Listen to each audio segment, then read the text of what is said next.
हरे कृष्ण। वरुथनी एकादशी वैशाख मास के कृष्ण पक्ष की एकादशी अत्यंत पुण्यदायी मानी जाती है। ये व्रत भगवान विष्णु के मधुसूदन रूप को समर्पित है, जो सुख, सौभाग्य, पाप मुक्ति और मोक्ष प्रदान करता है। मान्यता है कि इस व्रत में 10,000 वर्षों की तपस्या और कन्यादान के समान पुण्य मिलता है, जो दरिद्रता दूर कर जीवन में सुख समृद्धि लाता है। तो प्रिय भक्तजनों, आज की इस वीडियो में हम आपके लिए लेकर आए हैं वरुथनी एकादशी की संपूर्ण कथा। उससे पहले आपके मन में भक्ति की ज्योत और अधिक प्रज्वलित हो सके, इसके लिए आपको सुनाते हैं भगवान की एक भक्ता की कथा। महाराष्ट्र के गांव में एक ब्राह्मण रहा करते थे। उनके परिवार में केवल 4 लोग थे। वो ब्राह्मण, उनकी पत्नी ब्राह्मणी, उनका पुत्र और उनकी पुत्रवधू। उनकी पुत्रवधू बड़ी साध्वी और भक्ता थी, जिनका नाम था सखुबाई। और बचपन से ही वो संत महात्माओं का संग करके लगातार श्री कृष्ण के चिंतन में ही लीन रहा करती। जैसे गाय कसाई के चक्कर में फंस जाती है, ठीक वैसे ही साध्वी सखुबाई की शादी भी ऐसे परिवार में हो गई, जहाँ पर उनकी सास, ससुर और पति तीनों उनके विरुद्ध थे। सखुबाई तो ठाकुर जी की खूब पूजा सेवा किया करती थी और नियम पालन करती थी, उनकी बहुत सेवा करती थी। और उसके विपरीत उन्हें ऐसी ससुराल मिल गई जहाँ पर ठाकुर जी की पूजा सेवा तो क्या, कभी कोई भगवान का नाम तक नहीं लेता था। यहाँ तक कि उनकी सास उन्हें थप्पड़ मारती, गालियां भी दिया करती।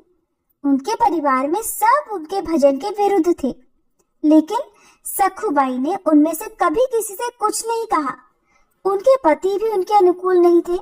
कुल मिलाकर सखुबाई को उनके ससुराल में बहुत कष्ट दिया जाता था, लेकिन वो एक पल के लिए भी भगवान को भूलती नहीं थी। ससुराल में सब कुछ विपरीत मिलने के बाद भी उन्होंने कभी उन तीनों से द्वेष नहीं किया। उनका जीवन क्लेश में था, पर उन्होंने कभी किसी से कठोर वचन नहीं बोले। जो मान अपमान, लाभ हानि, जय पराजय, दुख सुख को समान भाव से सहते हुए भगवान का स्मरण करता है, तो भगवान तो उसके अधीन हो ही जाते हैं। अब ससुराल में सखुबाई जी को बहुत पीटा जाता था, गालियां दी जाती थी और हमेशा झगड़ा किया जाता था। लेकिन सखुबाई के हृदय में तो विठल जी ऐसे बसे हुए थे कि उनको तो विठल जी के अलावा कुछ सूझता ही नहीं था। फिर चाहे उन्हें कोई कुछ भी कहता रहे, कोई उन्हें मारे पीटे, उन पर कोई असर नहीं होता था। सखुबाई को ससुराल में फटे पुराने कपड़े पहनने को मिलते, रूखा सूखा खाने को मिलता और थोड़ी थोड़ी देर में न जाने कितनी बार पिटाई भी होती, डांट भी पड़ा करती। लेकिन वो तो हर समय अपने ठाकुर जी के चिंतन में लीन रहती। सखुबाई की दशा पर गांव के बाकी जो भी महिला पुरुष थे, उन्हें बड़ा तरस आता था, लेकिन किसी की हिम्मत नहीं होती थी कि कोई उनके परिवार को समझा सके, क्योंकि अगर गांव में कोई कोशिश करता भी तो सखुबाई की ससुराल वाले उन्हें ही मार पीट कर, डांट डपट कर भगा दिया करते। अब सखुबाई मन ही मन भगवान की कृपा का अनुभव करते हुए सोचा करती कि मेरे ठाकुर जी कितने कृपालु हैं। अगर मेरे पति, सास या ससुर मुझसे प्रेम करते और हमेशा अच्छा व्यवहार करते, तो मेरे ठाकुर जी के प्रेम में तो बाधा पड़ जाती, फिर तो मैं उनकी सेवा इस तरह से नहीं कर पाती। इतना सब कुछ विपरीत होने के बाद भी उन्हें कभी किसी से कोई शिकायत नहीं थी। एक दिन किसी पड़ोसन ने सखुबाई से पूछा, अरे बता तो जरा, तू इतना दुख भोगती है, तेरे मायके में कोई है नहीं क्या? न कभी कोई खबर लेने आता है, न कभी कोई तुम्हारा साथ देता है। तो सखु ने मुस्कुराते हुए कहा, जानती हो मेरा मायका कहाँ है? पंढरपुर में। और जानती हो मेरे मायके वाले कौन है? विठल जी और रुक्मणी जी। और सखी, मैं बताऊं, उनका परिवार तो बहुत बड़ा है, बहुत सारी संतानें हैं, और मुझे लगता है कि वो असंख्य संतानों की व्यवस्था में मुझे भूल गए हैं, इसलिए मुझ गरीब की खोज खबर लेने वो आ नहीं पा रहे, और उनकी तो मुझ पर बहुत कृपा है। अब आपको पंढरपुर के बारे में भी बता दें। पंढरपुर महाराष्ट्र का एक प्रसिद्ध धाम है। यहाँ पर एकादशी को बड़ा भारी मेला लगता है, जिसमें भगवान श्री विट्ठल जी के दर्शन करने के लिए लाखों भक्त दूर दूर से नाम कीर्तन करते हुए, नृत्य करते हुए बड़े उत्साह के साथ पंढरपुर की यात्रा करते हैं। जब यात्रा का दिन आया तो भक्तों की मंडलियां कीर्तन करते हुए, नाचते हुए पंढरपुर के लिए चारों ओर दल बना बना कर जाने लगे। भक्तों को पंढरपुर जाता देखकर सखुबाई के हृदय का बांध टूट गया। सोचा कि क्या करूं, मेरे प्रीतम का ऐसा बड़ा उत्सव हो रहा है, अगर मैं सास से पूछूंगी तो पिटाई होगी। फिर उन्होंने सोचा, सास ससुर पति इनमें से तो कोई भी मुझे जाने नहीं देगा। सखुबाई को पानी भरने के लिए रोज कृष्णा नदी में जाना होता था। उन्होंने घड़ा लिया और कृष्णा नदी में जल भरने के बहाने घर से निकल गई। अब प्रेमी भक्तों के संकीर्तन दल को देखकर सखु के हृदय में प्रेम उमड़ पड़ा। पंढरपुर जाने की इच्छा उनके मन में इतनी तीव्र हो गई कि उन्होंने पानी भरने वाला घड़ा वहीं रखा और वह भक्तों की मंडली में चली गई। सारी सुध-बुध भूल गई कि मेरे ससुराल वाले पीछे मेरे साथ जाने क्या व्यवहार करेंगे। उन्हें तो बस एक ही बात का स्मरण था, अपने विट्ठल जी के दर्शन। अब जब वो जा रही थी तो उनकी एक पड़ोसन ने उन्हें मंडली के साथ जाते हुए देख लिया और तुरंत दौड़कर उसकी सास को बता दिया कि आपकी बहू तो संतों की मंडली के साथ भाग गई है। अब सास और पति ने बड़े बड़े डंडे निकाले और उन्होंने सखु को रोकने के लिए दौड़ लगाई। उन्होंने देखा कि सखुबाई अपने प्रीतम के दर्शन करने के लिए बहुत इच्छुक थी और भक्तों के बीच में भगवत प्रेम में उन्मत्त हो रही थी। वो तो बस अपने विट्ठल जी को याद करते हुए, नृत्य करते हुए, भजन कीर्तन करते हुए झूमती गाती जा रही थी। ना उन्हें अपने केशों का ध्यान था, न अपने वस्त्रों का। जब उन्हें इस तरह से जाते हुए उनके सास और उनके पति ने देखा तो वो सब उनको बाल पकड़कर घसीट कर उन्हें मंडली से बाहर लेकर आए और वहीं पर उन्हें डंडे से मारना शुरू कर दिया। फिर घर ले जाकर उन तीनों ने मिलकर सखुबाई की खूब पिटाई की और सखुबाई रोते रोते भी, पिटते पिटते भी केवल हाँ विट्ठल, हाँ कृष्ण, हाँ गोविंद कहती रही। इसके अलावा उन्होंने एक और शब्द अपने मुंह से नहीं निकाला। बुरी तरह पीटते रहने के बाद भी सास ने कहा, ये तो मामूली मार है, इससे ये मानने वाली नहीं है। इसे ऐसा पीटो कि ये चलने के लायक ना रहे, वरना ये फिर भाग जाएगी और पंढरपुर की यात्रा करेगी। अभी तो और 2 सप्ताह है पंढरपुर की यात्रा में। इसको पकड़कर खंभे से बांध दो और 2 सप्ताह तक न रोटी न पानी और रोज इसकी पिटाई करो, तभी ये मानेगी। सास की आज्ञा पर सखुबाई को उनके पति और ससुर ने खंबे से बांध दिया, खूब पिटाई की और उन्हें भोजन पानी देना सब कुछ बंद कर दिया।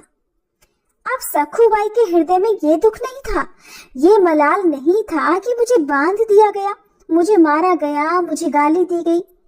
अगर उनके हृदय में पीड़ा थी तो सिर्फ एक ही पीड़ा थी कि हे श्री कृष्ण, आपके भक्तों के बीच में मुझे कितना सुख मिल रहा था। पहली बार जीवन में भक्त मंडली में मुझे नाचने को मिला और मैं आपके दर्शन के लिए जा रही थी। ठाकुर जी, मेरी सामर्थ्य नहीं कि मैं इस जन्म में इस नरक से निकल सकूं। हे करुणा निधान, हे ठाकुर जी, क्या ऐसा नहीं हो सकता कि मैं इस जन्म में आपके दर्शन कर पाऊं? क्या मैं आपके मंदिर में आकर आपके भक्तों के बीच में नहीं नाच सकती? सखुबाई ठाकुर जी को याद करते करते आंसू बहाती जा रही थी और कहती जा रही थी कि हे कृष्ण, ऐसा कुछ तो उपाय करो कि मैं आपके दर्शन कर सकूं। मैं बहुत पतित हूँ, दीन हूँ, अधम हूँ। मेरी सामर्थ्य नहीं है प्रभु कि मैं आप तक आ सकूं। हे प्रभु, अब तो कृपा करो। कितना सुंदर अवसर मिला है, भक्तों की मंडलियां जा रही है और आपके दर्शन करने के लिए बार बार अवसर नहीं आएगा। नाथ, अब तो कृपा करो, मुझे आपके दर्शन करने हैं ठाकुर जी। अगर आप कृपा करोगे तभी तो दर्शन हो सकते हैं, वरना तो मेरी सामर्थ्य नहीं है कि मैं इस चंगुल से छूट सकूं। सखुबाई जी मन ही मन ठाकुर जी को याद कर रही थी, चिंतन कर रही थी और जब भक्त, और वो भी सच्चा भक्त, किसी पीड़ा में हो, किसी तकलीफ में हो, तो भला ठाकुर जी चैन से कैसे रह सकते हैं। अब इधर रुक्मणी जी ने देखा कि प्रभु के चेहरे पर तो उदासी और बड़ी चिंता थी। उनका चेहरा सोच में डूबा हुआ था। उन्होंने ठाकुर जी से पूछा कि नाथ, आप चिंता में कैसे? लगता है आपका कोई भक्त कष्ट में है। भगवान ने कहा, हाँ, एक ऐसी भक्त है जिसको बहुत पीटा जा रहा है, क्लेश दिया जा रहा है, बहुत परेशान किया जा रहा है, और वो मेरी भक्त मुझसे मिलना चाह रही है, लेकिन उसको बांध दिया गया है। आपको थोड़े दिन के लिए हमसे विरह सहना पड़ेगा रुक्मणी जी, क्योंकि हमें अब कुछ दिन वहां रहना पड़ेगा, तभी बात बनेगी। रुक्मणी जी से ऐसा कहकर ठाकुर जी तुरंत ही सखुबाई के पास गए। वहां गए तो उन्होंने देखा कि एक खंबे से मोटी मोटी रस्सियों से जकड़कर उन्हें बांधा गया है। उनकी हालत बड़ी दयनीय हो रखी थी। न उन्हें भोजन दिया जा रहा है, न पानी दिया जा रहा है, गालियां दी जा रही है और बस पिटाई की जा रही है। सखुबाई की आंखों से लगातार आंसू बह रहे थे। उनके गालों पर सिर्फ आंसू के निशान थे। बाल बिखरे हुए, कपड़े मैले थे, और वो इस हाल में भी प्रभु के ध्यान में निमग्न थी। तब ठाकुर जी ने एक बहुत सुंदर नवयुवती का रूप धारण किया और आकर बोले, सखुबाई, मैंने सुना है कि तुम पंढरपुर जाना चाहती हो, चलोगी मेरे साथ पंढरपुर? पंढरपुर का नाम सुनते ही सखुबाई ने तुरंत आंखें खोली और कहा, सखी, मुझ पापिनी के भाग्य में ऐसा कहा कि मैं भक्त मंडली के साथ पंढरपुर जाऊं। तुम देख तो रही हो मेरी दशा। स्त्री रूपी ठाकुर जी ने कहा, बाई, तुम जानती नहीं हो, मैं तो लेकिन तुम्हें बहुत समय से जानती हूँ। तुम तो मेरी बहुत बड़ी सखी हो। अच्छा, अब उदास मत हो। मैं जिसकी सखी होती हूँ ना, उसको मैं कभी उदास नहीं देख सकती। चलो, मैं तुम्हारी रस्सी खोल देती हूँ और तुम भागो और जाओ मंडली के साथ। तब सखुबाई कहने लगी, ना, मेरी सास फिर पकड़ लेगी और खूब मारेगी अब की बार। ठाकुर जी बोले, बिल्कुल नहीं, इसकी तो तुम चिंता ही मत करो। ठाकुर जी ने ऐसा कहकर सखुबाई की रस्सियां खोली और स्वयं सखुबाई का रूप धारण करके रस्सी में खुद ही बंध गए। अब जिनका नाम स्मरण करने से मोह माया के बंधन टूट जाते हैं, जिनको पाना बड़े बड़े योगियों के लिए भी दुर्लभ है, वही भगवान, वही ठाकुर जी अपनी भक्त सखुबाई के लिए एक साधारण स्त्री की तरह बंध गए। अब वास्तविक सखुबाई जी तो पंढरपुर की यात्रा पर है, जा रही है भक्त मंडली के साथ नृत्य कीर्तन करते हुए, और इधर ठाकुर जी सखुबाई का वेश धारण करे हुए चुपचाप रस्सी से बंधे बंधे पिटाई खा रहे हैं, गालियां खा रहे हैं। ठाकुर जी चुपचाप बंधे हुए हैं। कई दिन बीत चुके हैं, न उन्हें भोजन मिला न पानी मिला, और बल्कि रोज पिटाई अलग हुई। 14 दिन बीत गए। प्रभु ऐसे ही एक ही खंबे से बंधे रहे, रोज डंडे गालियां खा रहे हैं। अब एक दिन उनके पति को, यानी सखुबाई के पति को उन पर दया आ गई। उन्हें तो नहीं पता कि असली सखुबाई तो पंढरपुर पहुंच चुकी है। अब जब उनके पति को उन पर दया आई तो उन्होंने सखुबाई के रूप में जो ठाकुर जी बंधे थे उनको खोल दिया। अब पति की आज्ञा के अनुसार सखुबाई रूपी श्री भगवान ने स्नान किया, सुंदर रसोई बनाई और सबको खिलाया। इतना सब कुछ सहने के बाद भी पहले उन्होंने सबको भोजन कराया। अब देखिए भगवान के हाथों बनाए गए भोजन का चमत्कार। अब भोजन पाने के बाद उन तीनों का हृदय परिवर्तन हो गया। उन तीनों के हृदय में बड़ा प्यार उमड़ पड़ा।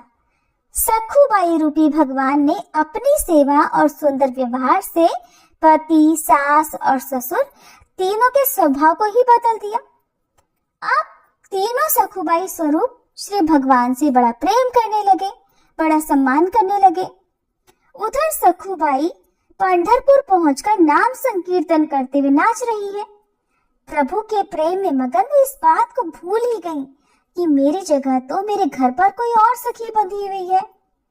आनंद में विभोर हुई सखुबाई ने चंद्रभागा नदी में स्नान करके मंदिर के अंदर प्रवेश किया। अब वह मंदिर में जाकर श्री हरि के दर्शन करके आनंद के सागर में डूब गई। सखुबाई जी का प्रभु में ऐसा मन लगा कि उन्होंने प्रभु के सामने प्रतिज्ञा ही कर ली कि ठाकुर जी, जब तक शरीर में प्राण रहेंगे मैं पंढरपुर की सीमा के बाहर ही नहीं जाऊंगी, मैं यहीं रहूंगी, आपके श्री चरणों में रहूंगी। अब भला उन्हें क्या पता था कि उनके बदले पंढरीनाथ जी वहां बंधे हुए हैं। सखुबाई को तो बस एक ही धुन थी, भगवान का सानिध्य पाना, भगवान के चरणों में लीन हो जाना। अब सखुबाई वहीं पर कीर्तन करती हुई भगवान के ठाकुर जी के ध्यान में संलग्न हो गई। सखुबाई के सामने अब वो स्वरूप प्रकट हुआ कि सखुबाई विफल हो गई और भगवान के सौंदर्य के दर्शन में इतना मुग्ध हो गई कि उनके प्राण छूट गए। अब एक ब्राह्मण उस मंडली में आया था। जब उसने सखुबाई के शव को देखा तो उसने अपने साथियों को बुलाया और सब ने मिलकर सखुबाई के शरीर का अंत्येष्टि संस्कार किया। इधर रुक्मणी जी ने सोचा कि ठाकुर जी तो कहकर गए थे कि मैं कुछ ही दिनों बाद वापस आ जाऊंगा, इतने दिन बीत चुके हैं, आज तक वापस नहीं आए। फिर ध्यान देकर देखा कि जिसके लिए गए थे उसने तो शरीर ही छोड़ दिया और अब तो उसके शरीर का अंतिम संस्कार भी हो गया। अब तो मेरे प्रभु को वहीं बहू बनकर रहना पड़ेगा, ये सोचकर रुक्मणी जी चिंता में डूब गई। अब रुक्मणी जी शमशान घाट पहुंची और वहां उन्होंने सखुबाई की राख, हड्डी वगैरह को एकत्रित किया और प्रेम दृष्टि से देखा तो सखुबाई जीवित हो गई। सखुबाई को ऐसा लगा मानो वो गहरी नींद से जागी हो। और फिर उसी रात को स्वप्न में रुक्मणी जी ने सखुबाई से कहा, देखो पुत्री, तुम्हारा प्रण पूरा हुआ।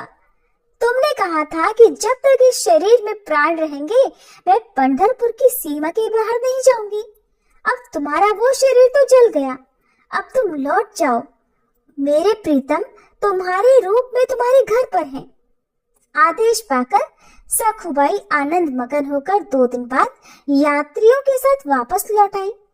अब सखुबाई को आता देखकर सखुवेशधारी भगवान पंढरीनाथ जो वहां बहु रूप में थे, उन्होंने सोचा कि अगर वो यहाँ आ गई और मैं भी यहाँ रहा तब तो बड़ी गड़बड़ हो जाएगी, सारी पोल पट्टी खुल जाएगी।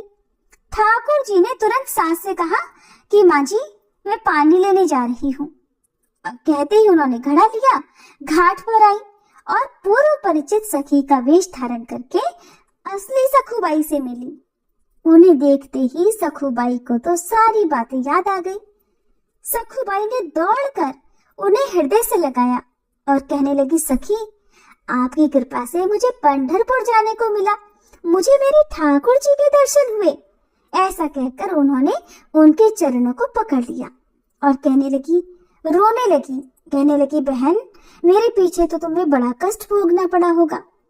ठाकुर जी कहने लगे, अरे तुम चिंता मत करो, तुम तो सुखी हो गई ना। सखुबाई ने कहा, हाँ हाँ, मैं तो बहुत सुखी हूँ। तब ठाकुर जी भी बताने लगे कि मुझे भी कोई कष्ट नहीं हुआ और अगर तुम्हें सुख मिला तो हर कष्ट तो मेरे लिए सुखमय है। अच्छा, तुम अब ये घड़ा लो, इसमें जल भरो और घर जाओ। सखुबाई घड़ा भरकर अपने घर को आ गई और ठाकुर जी अंतर्ध्यान हो गए। सखुबाई घड़ा उठाकर घर पहुंची और स्वाभाविक अपने रोज के काम में लग गई। सखुबाई को सास, ससुर और पति के बदले हुए स्वभाव को देखकर बड़ा आश्चर्य हुआ कि इतना प्यार मिल रहा है। वो हैरान रह गई क्योंकि इससे पहले जब वो घर छोड़ कर गई थी तब तो उनके सास, ससुर, पति सब कोई मिलकर उन्हें मारते थे, डांटते थे, गालियां देते थे, खंबे से बांध कर रखते थे। इतना हृदय परिवर्तन देखकर उनके आश्चर्य का ठिकाना नहीं रहा। दूसरे दिन वही ब्राह्मण जिसने सखुबाई के शरीर का अंतिम संस्कार किया था पंढरपुर से दर्शन करके वापस आया। जब वापस आया तो सीधे सखुबाई जी की ससुराल गया और वहां जाकर कहने लगा कि मैं आपको एक खबर देने आया हूँ। आपकी बहू पंढरपुर गई थी, जहाँ ठाकुर जी के दर्शन करके उसके तो प्राण निकल गए और फिर हम सब ने उसके शरीर का वही अंतिम संस्कार भी कर दिया। ये बात सुनकर परिवार वाले कहने लगे, अरे कैसी बात कर रहे हो? ब्राह्मण देवता, हमारी बहू तो घर के अंदर है, काम कर रही है। और जब ब्राह्मण देवता को विश्वास नहीं हुआ तो सासू ने आवाज लगाई। आवाज सुनते ही सखुबाई सामने आ गई। उन्हें सामने देखकर उन ब्राह्मण के तो होश उड़ गए। आखिर ब्राह्मण के बहुत कहने पर उन्होंने सखु को अपने पास बुलाकर पूछा कि अच्छा एक बात बताओ, हमने तो तुम्हें यह बात कर रखा था, लेकिन ये ब्राह्मण देवता कह रहे हैं कि तुम पंढरपुर में गई और वहीं पर मर गई। भला ऐसा कैसे हो सकता है? ये कैसे सच हो सकता है? तुम तो यहीं थी। तब सखुबाई जी ने कहा, ये जो कह रहे हैं ये बिल्कुल सच कह रहे हैं। जिस समय आपने मुझे बांध कर रखा था उसी समय कोई नव युवती स्त्री आई थी और उसने मेरी सहायता की, मुझे खोल दिया। तब मैं भक्त मंडली के साथ में पंढरपुर गई और मेरे बदले वो यहाँ बंधी रही। मुझे तो उसने वहां भेज दिया और यहाँ पर वो आप सबका प्रतिकूल व्यवहार सहती रही, आप सबकी मारपीट सहती रही। मैं पंढरपुर जरूर गई थी और वहां एक दिन मैं बेहोश भी हुई। बाद में मुझे पता चला कि मैं तो मर गई थी और फिर मेरे शरीर को जलाया भी गया था, पर रुक्मणी जी ने मुझे फिर से जिंदा कर दिया और वापस भेज दिया।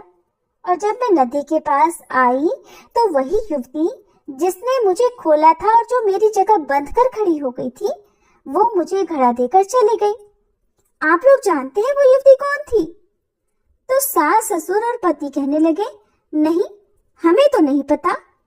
सखुबाई ने कहा, जब वो चली गई तब मुझे पता चला कि वे मेरे पांडुरंग विठल जी ही थे।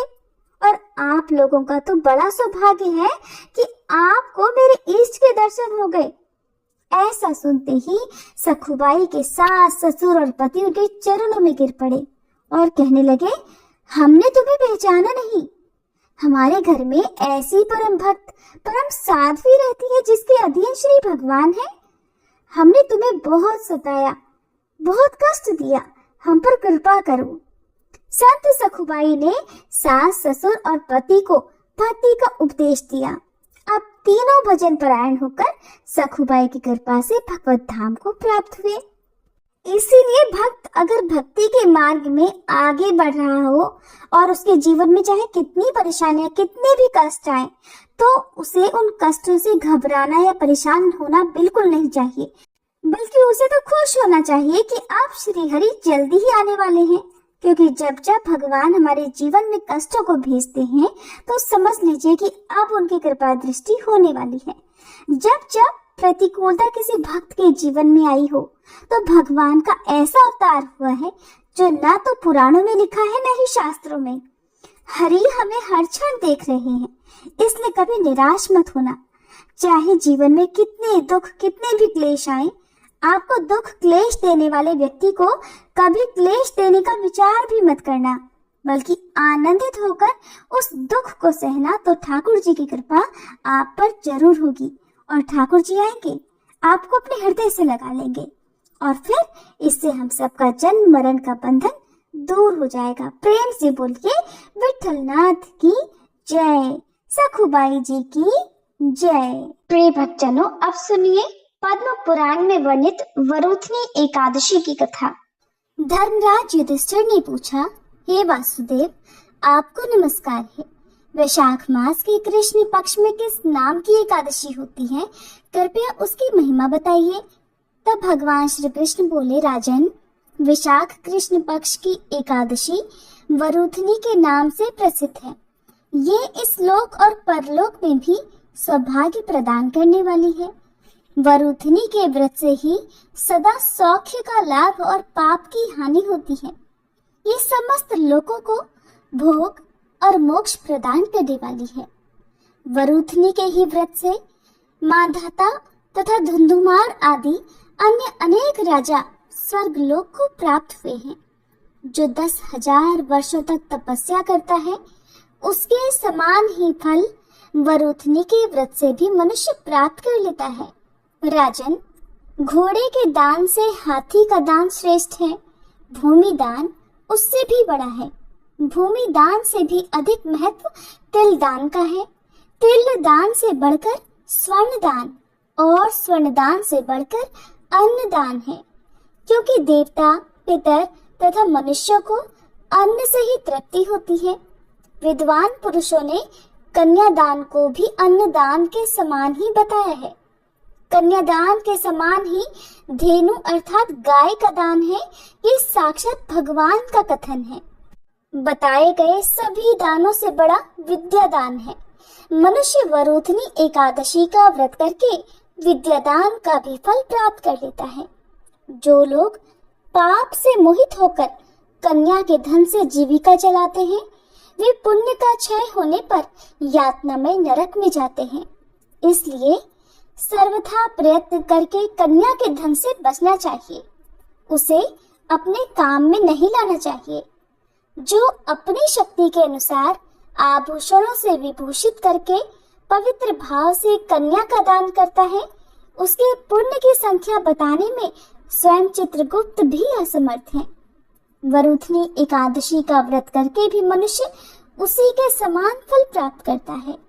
व्रत करने वाला वैष्णव पुरुष दशमी तिथि को कांस, उड़द, मसूर, चना, कोदो, शाक, मधु, दूसरे का अन्न, 2 बार भोजन तथा मैथुन, इन 10 वस्तुओं का परित्याग कर दे।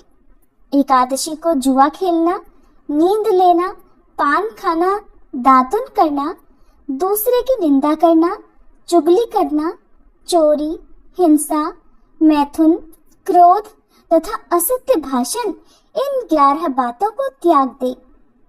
द्वादशी को कांस, उड़द, शराब, मधु, तेल, पतितों से वार्तालाप, व्यायाम, परदेश गमन, 2 बार भोजन, मैथुन, बैल की पीठ पर सवारी और मसूर, इन 12 वस्तुओं का त्याग करें। राजन, इस विधि से वरुथनी एकादशी का व्रत किया जाता है।